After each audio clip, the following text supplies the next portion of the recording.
Welcome back to What Arty Noobs with General Disturbance. This is the S-51. It's the Tier 7 Soviet SPG. It's located on the westbourne of Outpost, and it's under the command of llol97 of the TRACH clan. That's TRACH. Now, he's opted to use the stock gun, which of course is the 152mm howitzer, capable of 600 alpha, 38mm pen, and 7.2 meters on the burst radius, 11.5 to 23 seconds of some stun. Now, he's opted for a rather weird dismount there, and he's in a tier 9 game with tier 7 tanks, so he's bottom tier, which means every tier 9 he hits, he's going to get extra XP for. Now, you do get more shells with the 152 than you do with the M12, for instance. The M12, ridiculously, is only limited to 20 rounds. This thing has 30. First shot doesn't get close enough to that Progetto. It was a bit hasty. Standard reload, 23.97 seconds. He's got 20.74, so 3 seconds reduced off load time. And as usual, he's looking around for targets. Very busy. Can he get a shot on this tiger? Yes! Well, he gets stunned.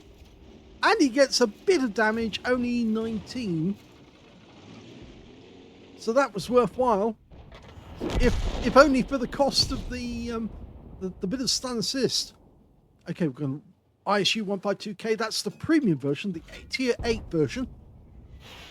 Direct hit, 150. So he managed to get some extra there, and I think he would have got some stun assist because as well, it's not showing it. Now it is. Unless, of course, his shell was the second one to actually hit the target. It may have been that the FV3805 alongside us had actually tried to hit the same target at the same time. This is another reason why you need to mark your target, because if your teammate knows that you're aiming for the same target, he might choose to go for a different one, or he might choose to wait to take his shot so that you take yours first, then he gets the hit in afterwards whilst it's stationary and it's stunned or damaged, and that way you get stun assist because he decided to wait. Alternatively, he might hit it first, and if he does hit it first, you get a stationary target to shoot at. Now, a bit of history about the S-51. It was actually made from a KV-1S. Now, that's the lightened version of the KV-1. You remember they made the first KV-1, it was a bit heavy, so they decided to actually make it a lot lighter so it could go faster, and they loaded it with, or they took some of the armor off and they put a new turret on top. And that's the chassis they actually used to try and design and build the S-51. They started work on it in January 1944, and by February of 44 they actually had the first working model available. Well, that's because the 152mm gun was actually a fairly well-known Arty piece, and so all they needed to do was to try and mount that, and that was the problem. That's the big problem. That's why this thing never went into production, because it was just so difficult. Every time they took it out on tests, the howitzer kept trying to tear the chassis apart. And I get the feeling that they had the same problem as they did with the SU-14-1. That if you don't disconnect the chassis and the suspension, then unfortunately the thing fails, because it'll literally rip the suspension and the chassis apart. Well, he did fairly well here. He got, oh!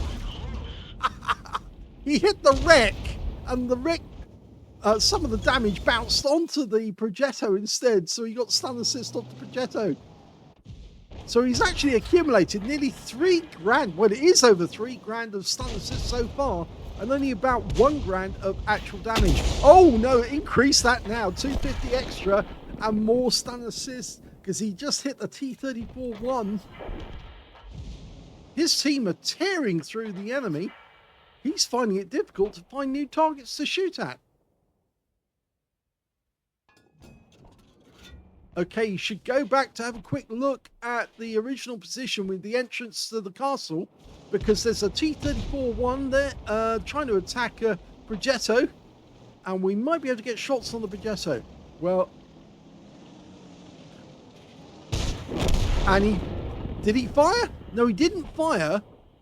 In all that confusion, I couldn't see if he'd actually launched the shell. Now he's fired blind at that bush because the tree had been knocked down. And usually that's to provide cover for somebody who's actually sitting behind it. There's only two enemies left, the IKV-90B and the FV3805, the enemy Arty. And there's the enemy Arty, it's been located, rounds out. Oh no, that was a bit hasty on the shot, but it actually went to the right. So he didn't get a shot on target there, but he's marked the target. And yep, the FV3805 did get stunned, so he picked up the stun assist. And that's it. They've killed the IKV and it's all over. Here's the end of battle stats, and that was an ace tanker game for llol97 in the S-51.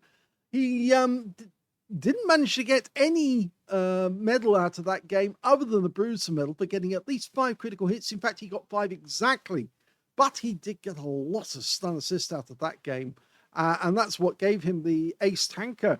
His win rate was only 1,263, but that's because he was top heavy on the stun assist in this game. Let's have a look at team score. Well, we can see when it came to damage, he didn't get very much, only 1,146 hit points. The high scorer was the Progetto 46 on our team with 2,843. He picked up a Pascucci's medal, so he didn't get 20%, and that wasn't a high caliber. Second highest damage went to the Progetto 46, the other one, 2,276 hit points off him. And the third highest was the Chrysler GF, who got 2,242 hit points there out of that. So those trio, they all managed to get over 2,000 hit points, and they were the high scorers. When it came to kills, though, we can see the high scorer was the Progetto 46, who got the highest damage. He got 3 kills. 2 kills went to the Chrysler GF, the T-34-100, the Striv 1030, and the Tiger 1. Nobody on the enemy team managed to get more than 1 kill. In fact, actually, only 2 players managed to get kills at all in that game. And we can see that, again, llol97, no kills at all. But when it comes to base XP, just look at this turnaround. llol97 got the highest base XP in the game, 1,348. Guess why? Yes, stun assist. 1,066 went to the Progetto 46, who had the highest damage, and 1,003 went to the T-34-100 because he was tier 7 and he was fighting tier 9 opponents and getting the better of them. So 3 players managed to get over 1,000 base between them, with llol97 getting the highest. Now, why did he get the highest? Let's have a look at these details. 12 shots fired, 3 direct hits on the enemy, no penetrations, but he did get 11 splash. 1,146 hit points of damage, all of it at more than 300 meters. Damage 5 the enemy, didn't get any kills, but look at this stun assist, 3,926. So combined, he actually managed to get 5,000 overall. 11 stuns out of that game. So every splash that he got some stun damage out of it as well. Or at least he, not stun damage, he didn't get stun damage from every shell. He managed to make those shells count, that is. So that stun assist came from 11 shells. 55,884 credits from the game, so he made a profit. And 11,121 experience points. And a massive mission completion of 8,088 out of it as well. So a very good game in the S-51, which I think plays better with the stock gun than it does with the Top Gun. The Top Gun can and has a reputation for getting bombardier medals because it's got such a large footprint. And yes, it really does have very, very large footprint indeed. If I remember correctly, it's the explosion radius is 10 meters or 11 meters actually. So it's actually considerably bigger than some of the other Arty of the same tier. but it does have a slow reload rate. And of course, with this one, with the stock gun, the 152, it can pump out those shells really, really quickly. In fact, much better than the M12 can. And it's surprising that they don't give the M12 as many shells as the S-51 would have, because of course the M12 would have supporting vehicles bringing around the shells to actually carry the shells for them. So they should be allowed more shells in the game. The S-51 would have had those shells if, of course, they had actually manufactured them. But by the time that this vehicle actually passed the trials, they actually did pass the trials between March of 44 and April of 44, they just never actually put it into production. So it never got to try, or they never got to see if it would actually have worked in the field. So despite not being able to play in the field, it is still a very good Arty at tier 7. It has replaced the SU-14-1 now in the tech tree, because of course it used to be the Arty that was on the KV2's tech tree, you could say, because it was the next one up. But despite that, it's still a really good Arty to play. And in fact, I would say the SU-14-1 is a difficult Arty to play, because of course it's very, very slow. But of course, if you don't get used to a slow Arty, you're not going to be used to the SU-14-2 when you buy that as your next Arty afterwards and you move up the tech tree. So sometimes it's helpful to play the SU-14-1 just to know the horror of how slow and sluggish it is. Anyway, I hope you enjoyed that replay. If you did, please give this video a like. Do subscribe to our channel. Leave a little comment down below because it feeds the algorithm. And there's more replays coming up from llol97 because he's been very, very, very busy and some very good games. So do stick around and see them. Thanks for watching.